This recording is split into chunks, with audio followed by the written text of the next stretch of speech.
Okay, I'm trying new things.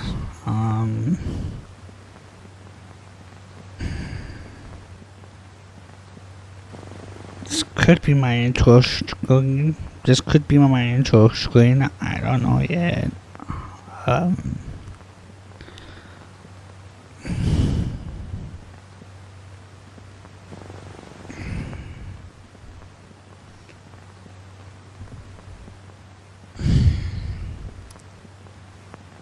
But I like this one too.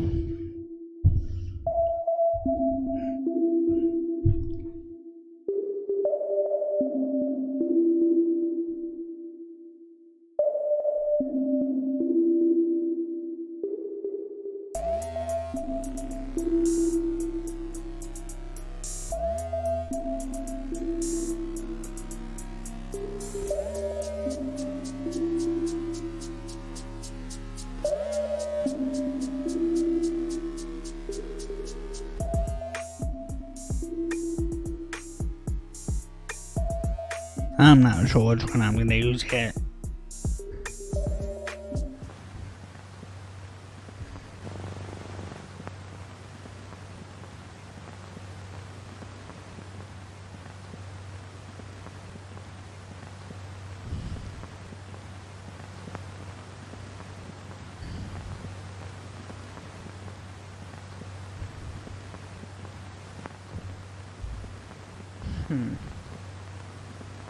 I think I know what to do.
Yeah, this might be my I'll be right back screen. The for when I need to take a shit or something.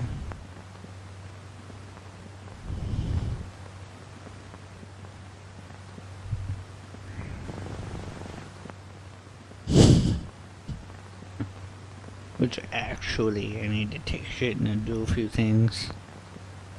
So yeah. I'll be right back.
And back, and I got a weird, funny story to tell you.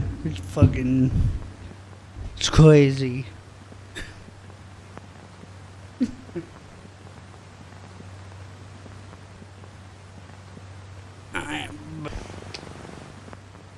Sorry, I've got to delay it again, because I gotta go do something.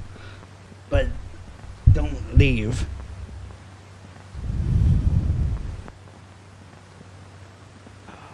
God.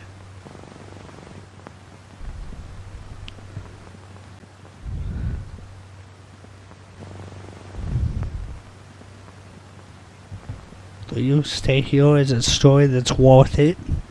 Don't leave.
Okay, I'm back again. Yeah, I have a funny story.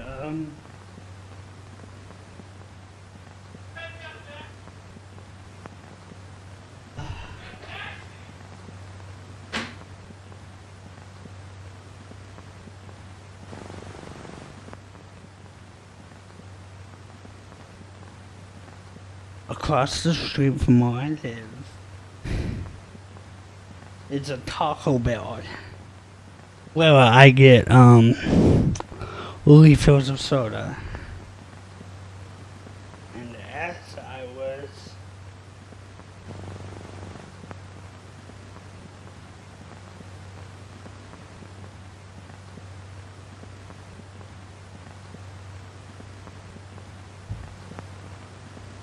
was crossing the street, I heard someone say, "Here, I got something for you."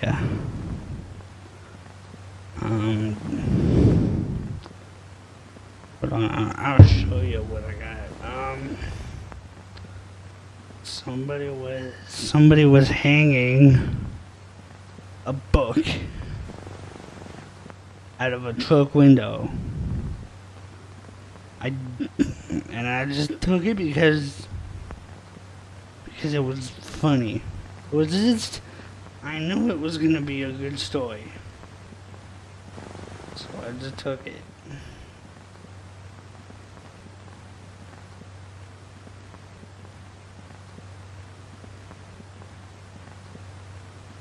Go ahead.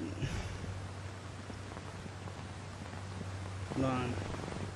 I'll show you exactly what it is. I have to transfer. Hold on, I'll show you. See if we find one. Here we go.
Okay, I'll show you what I got.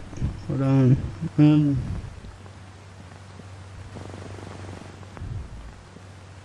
Alright.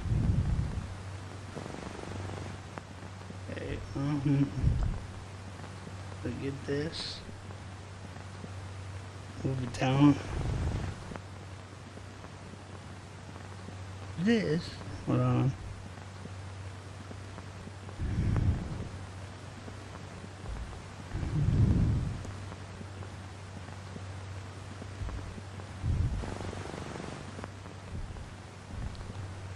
This is what someone was hanging out of a car window. A truck window, actually.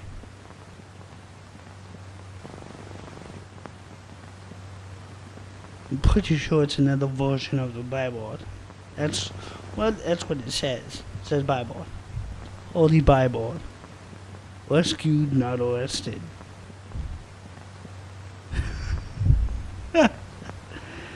Oh man. I still have it. I'm not gonna throw it away or anything. I just don't know what to do with it.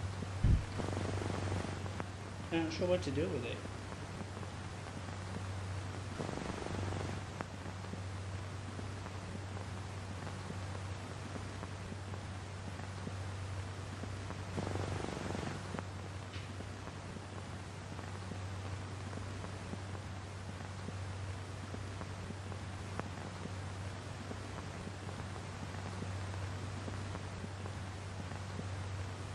Do we need people of God?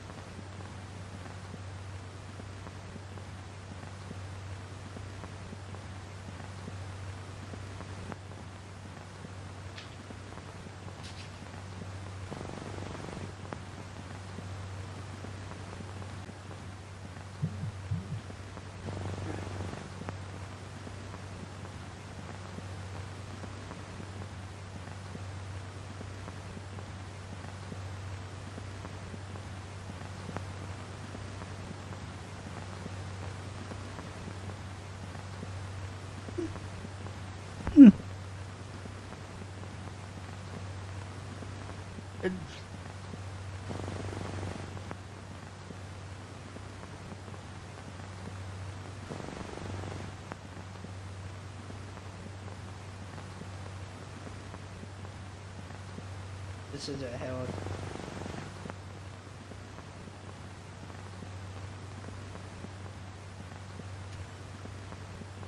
This is an interesting verse to put on the back of it.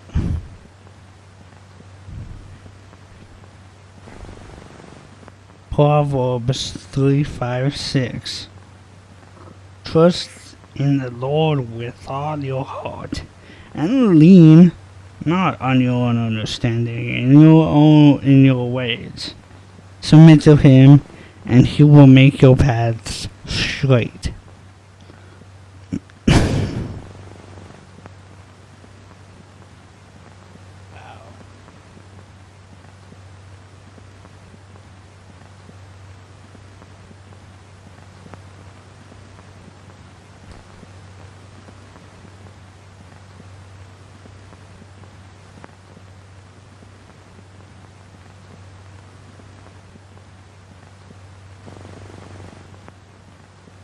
It's based on the NIV.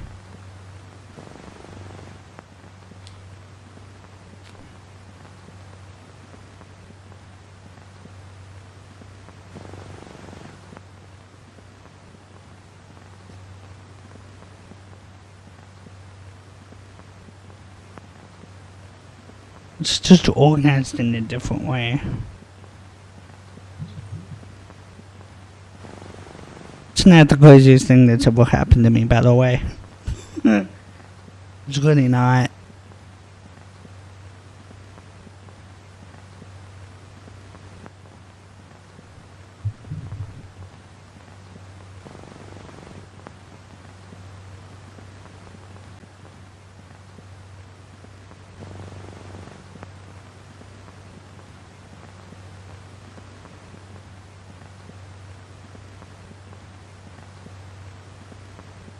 weirdo things have happened. Okay. Uh, a streamer friend of mine has just gone live.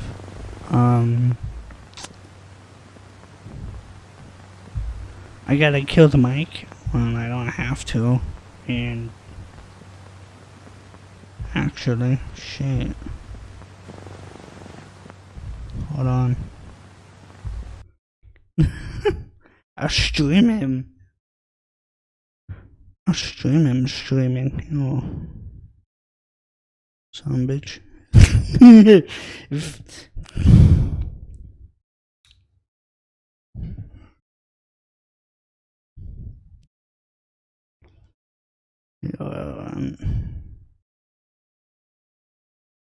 I'll just streaming.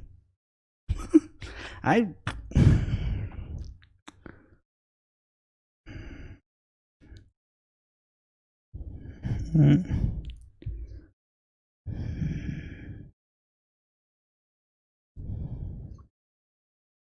Nah, he's a real good friend of mine.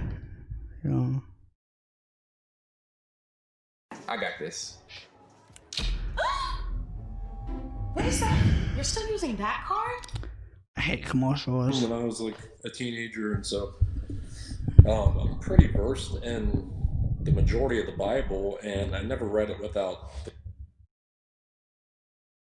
God goggles. And so when you're reading it that way, you just kind of take it the way that it's kind of handed to you from either your parents or whoever indoctrinated you. And so, and it wasn't, I don't have any hard feelings against my mom. I think she's. That's exactly what I was going to say. Is they learn from whoever brought them into it. They just pass that along to the next generation. Right? Yep. And so again, my mom is actually one of the sweetest people I've ever met. I could do without. Do have to kill the mic. Every once in a while, hey, I have this I'm gonna still trying to like throw stuff in there, and I haven't come out to her and been like, look, I don't believe in any of this bull crap anymore.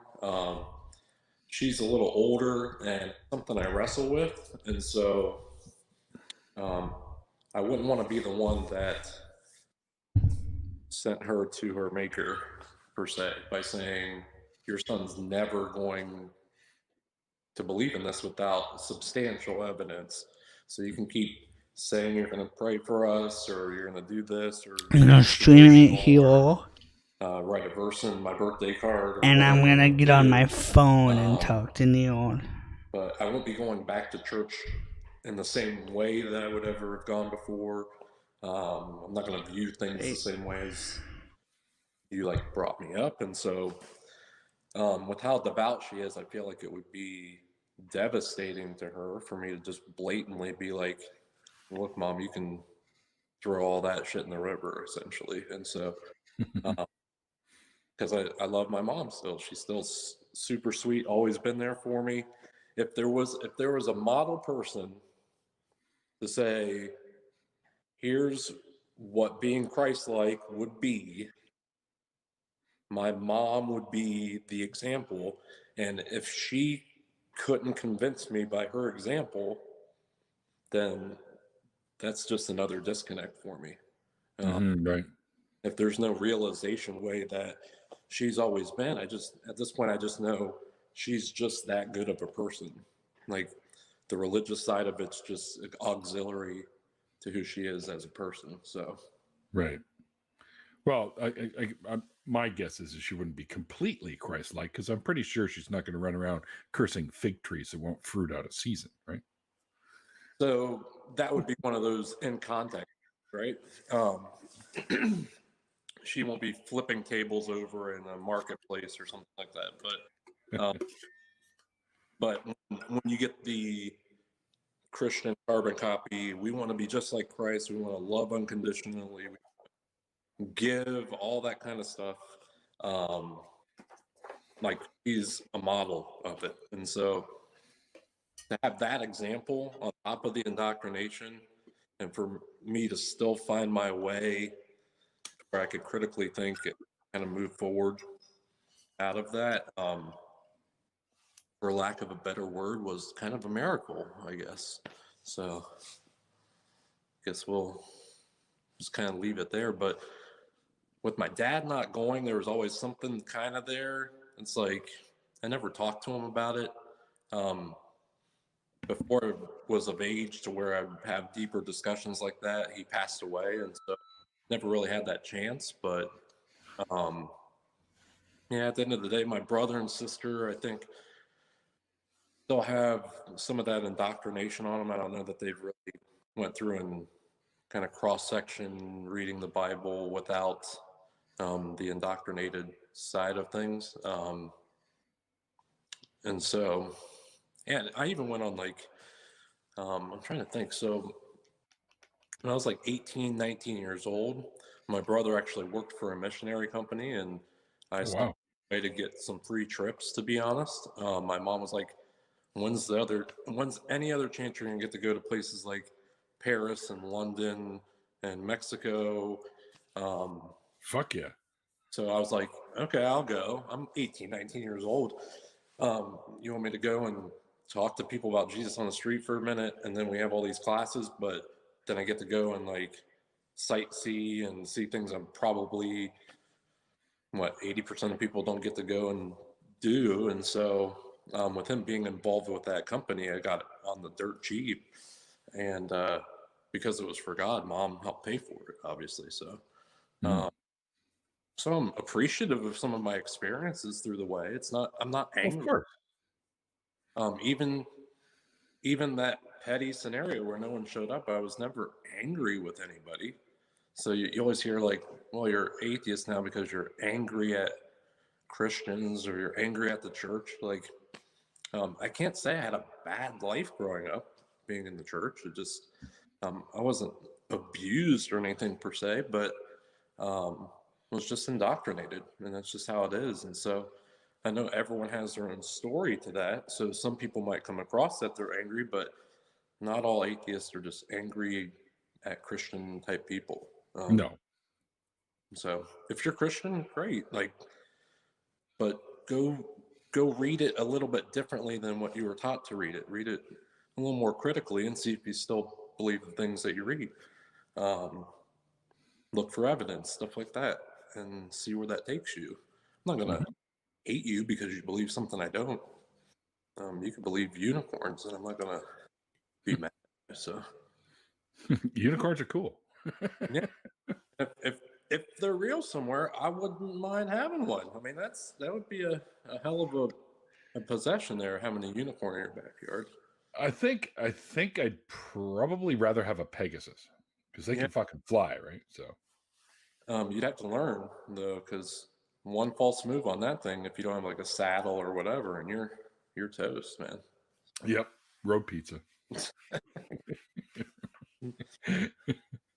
But Definitely. But yeah, so not the angry atheist, or I know that they've joked that Oz was the angry atheist for a while, which for him there's some different aspects to that, but Sure.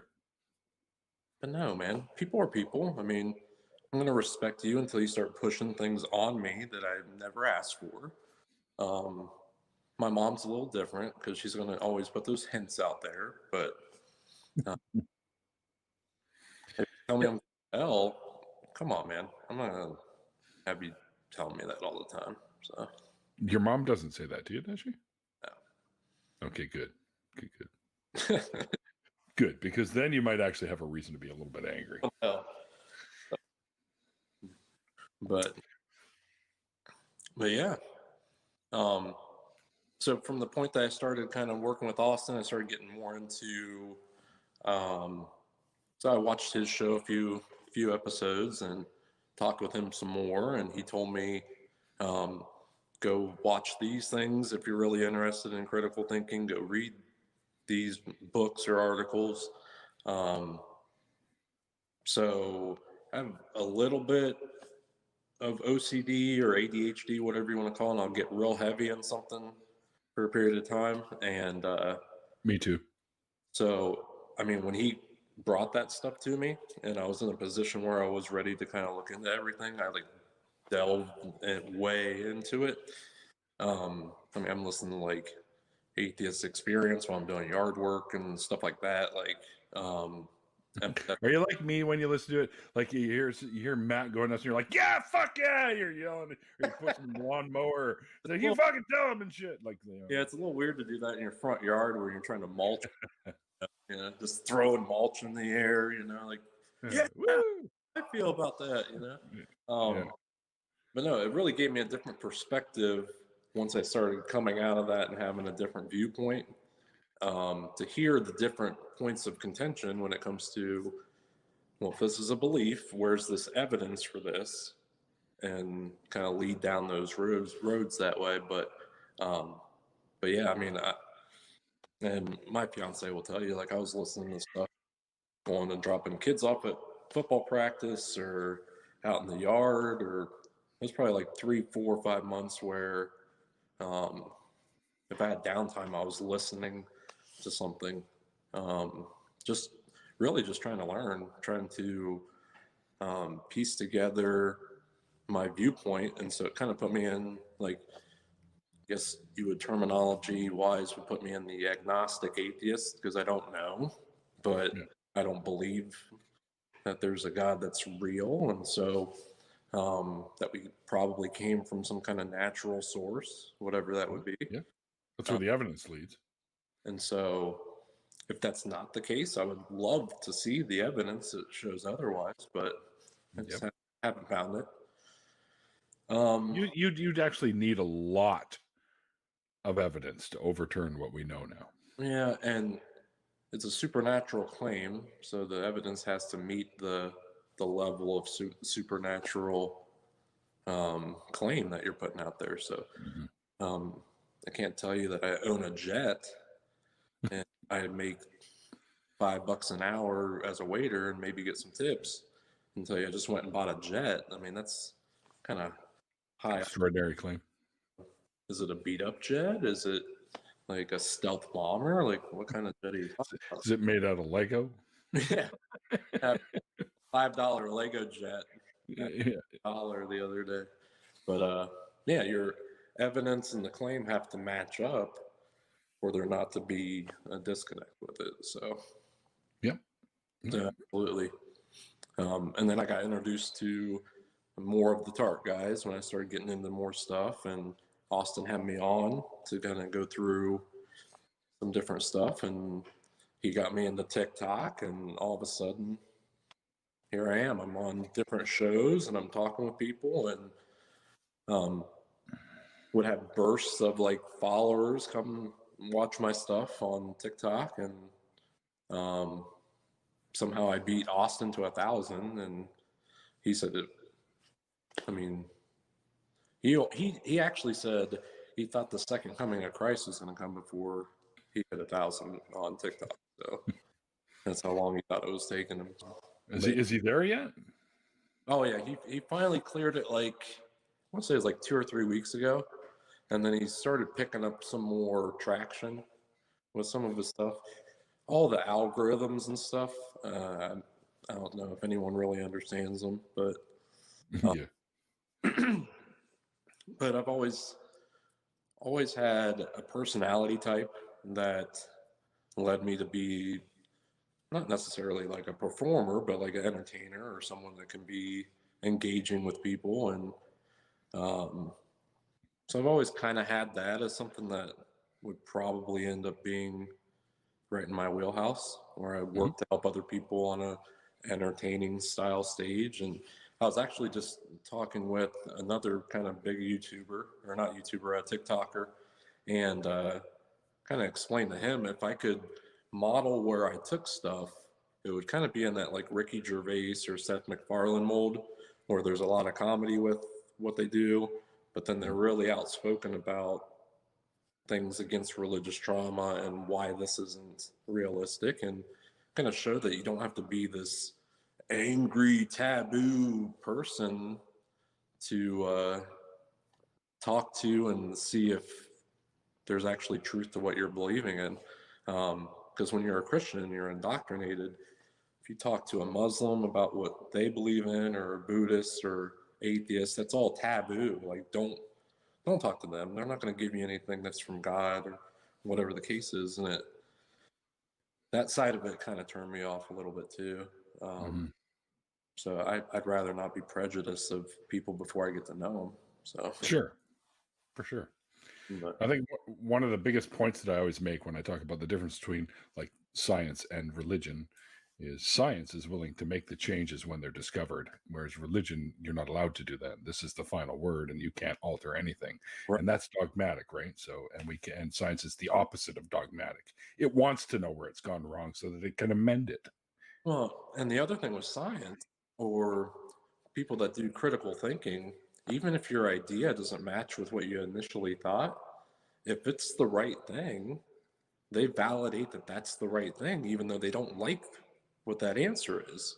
And so they peer review it, and they peer review it with people that want it to be the other thing to try to disprove that item. And if that stuff doesn't work, then they validate it as the truth, or the evidence is proving this.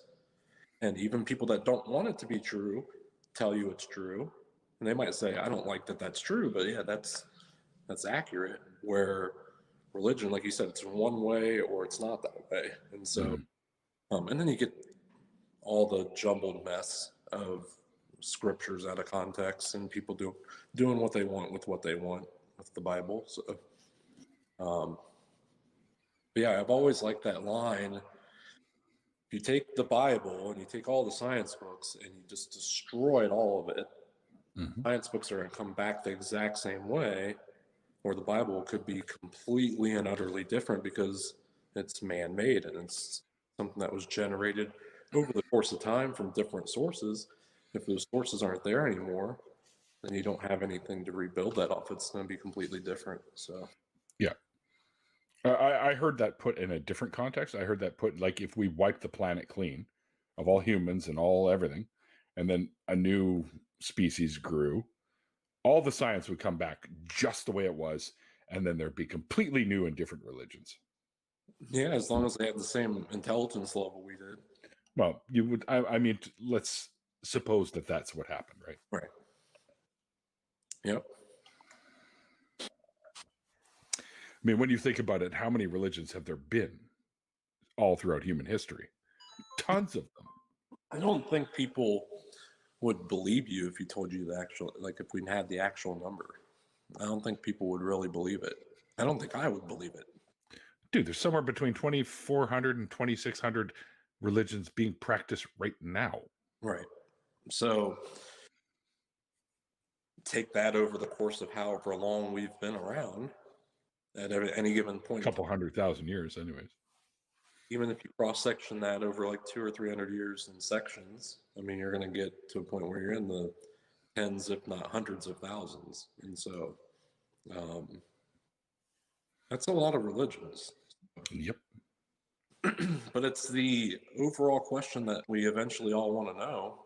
Why are we here? What are we doing here? What's all that stuff? And the majority of people fall in the God of the gaps mentality with it and think that it is the most practical for them, and or they grew up being told that that's the way that everything works. So it's natural for someone to believe in something that their parents are telling them is true all the time. Yep, So, of course. if I grew up in the Middle East, I'd probably be Muslim or Buddhist or something else. Sure. So. I mean, your parents are your source for knowledge for the first, the beginning stage of your life, anyways, right? So you're going to believe them. You have no reason to doubt them. Right. Well, and again, I don't know that the majority of parents try to indoctrinate their children. Like, I'm sure there's some out there that are really heavy-handed with it. But at the end of the day, they all probably feel that it's the best thing for the child, and so they're not doing it necessarily to harm the child. It's just the way they were probably brought up, and so they're mimicking that pattern. And so, again, I have no ill feelings about any of that type of stuff. So, right, it is what it is, and it's been going on for generations. Yep. It's just I do know that now as they say, the pews are emptying. Every generation, more and more. Either. So What's that? not just because of COVID either. I mean, there's more Yeah. kind of coming around to the critical thinking side of things, and I think that was taught earlier on. And it's the thing that people don't understand is critical thinking just isn't just good with this type of stuff. It's good in general to think critically of everything. It's going to make you better in business. It's going to better with your relationships with folks. Thinking critically and taking things for as much truth as possible, the only thing that can do is better you as a person overall. So if you get in a pattern of that where kids or youths are learning critical thinking, even if it's not because of a religion, it'll help them in the long run with being more successful overall. And so I just think some people are scared to have kids learn to critical think because they can't just be sheep anymore. So, well, I literally saw a church sign out front of a church, obviously, that said reason is the pathway to the devil. Which I think is yeah, kind of silly. You sure that wasn't like outside of a McDonald's or something? No, there's no like Fry Guys or Hamburger or anything here. The Grimace or whatever his name was. Well, I guess Hamburglar, wasn't it? It's a Hamburglar. There's Grimace. They also had the Captain dude, the fillet of fish guy, and they had all kinds of characters back in the day. Oh That Big Mac, who was the policeman. They had Mayor McCheese. Man, Then they had that fucking scientist dude. I don't know what the hell he was supposed to be, but we need to be careful. We're going to date ourselves here. I know right? gray hair, but man, we're putting that nobody remembers. And they're gonna. When I grew up, there was the McDonald's in my city was on Number 3 Road in Richmond. It was the very, very first one in Canada. And they had a playground out front that you mentioned, Grimace. And it was this giant Grimace-shaped thing with bars that you could go inside and rock this fucking thing. Like, how dangerous is that shit? Well, I mean, back in the day, you didn't wear a helmet when you rode a bike. You didn't have some cars didn't have seatbelts in the back seat. Like, it was really survival of the fittest for us back in the day. So if you made it to 30, 40, 50 years old, you really did something. Yeah. Standards there were. Shit, I'm 54 now. So we did it, man. We did it. Everything from this is just cream for us, man. Actually, my friend Dave, who's in the chat, known as Simply Secular, he'll remember this too. Back in the day, Dave, I'm sure you remember this. The bumper skiing. When it snowed, we'd hook onto the back of cars and be pulled down the fucking street with those suckers. Yeah, with skis or sleds or tubes or whatever, and then someone just my shoes stop and you just run into the car or whatever it is.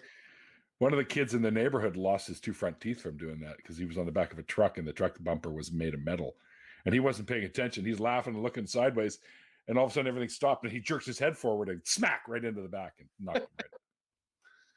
Man, those were the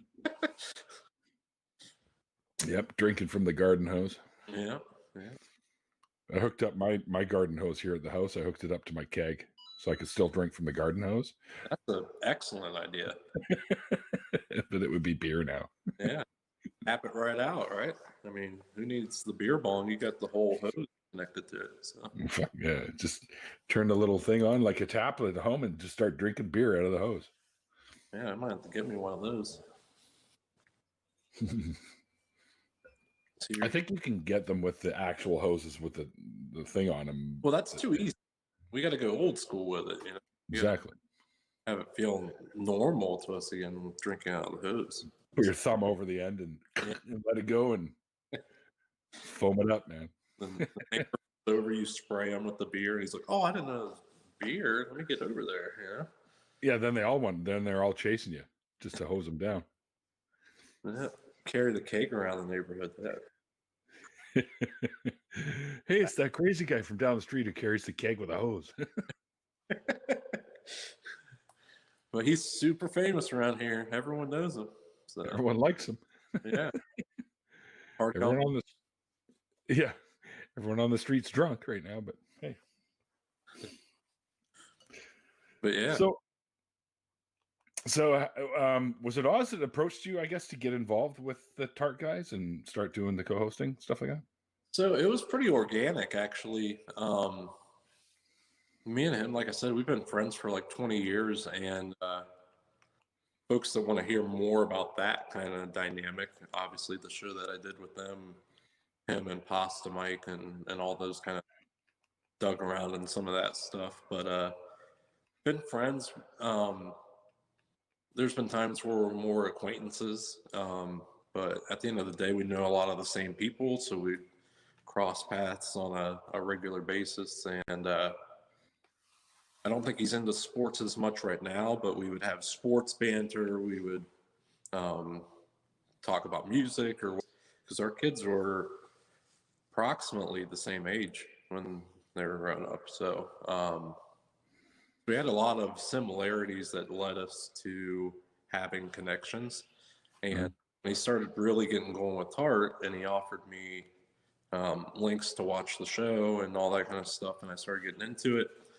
Kind of told him where I was kind of at with my journey. And he said, it's always good to have folks on that come from different backgrounds so everyone can hear how that happened, and that not one scenario is unique, that there's other people out there that have similar situations to you. And obviously the more the merrier, because there's a lot of people that get scared to say they're an atheist or divert from what their family's beliefs are. They feel like they'll get disowned or whatever the case is. And so anytime you have support systems built up, that's helpful. And so we were talking through stuff. He was kind of working to be a partial support with that. Like I said, he got me in contact with some of the other guys on the show, and we would talk about stuff. And it just kind of led to, hey, you should just be on one day and walk through things. And like, all right, just set it up and I'll come on and we'll kind of shoot the shit. And did that. And it was kind of right around the same time that I'd started my TikTok stuff. And so it kind of meshed together. And then he's friends with Justin from Empathetic Atheist. And he was looking for a co-host. And so he reached out to me and was like, hey, Justin's looking